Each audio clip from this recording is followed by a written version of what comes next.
La plupart des personnes font cette erreur. Je te prends l'exemple d'un gars lambda.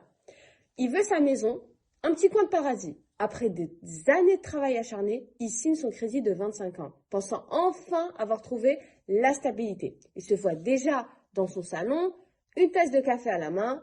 Bref, les premières années, tranquille, tout roule. Et là, c'est le drame. Le problème, c'est quoi? C'est que ici, il perd son job parce que c'est la crise. Comment il fait pour rembourser son crédit de maison?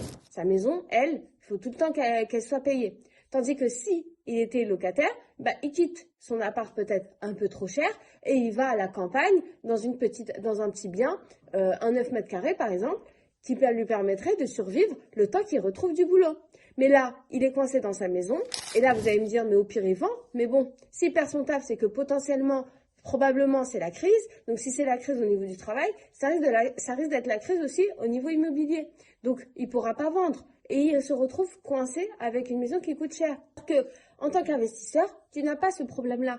Puisque tes biens-là, au pire, tu les loues en Airbnb. Au mieux, tu trouves quand même des locataires, eux, qui ont encore leur travail, puisque tout le monde ne perd pas son travail en même temps. Et toi, tu es libre d'aller au pire chez tes parents.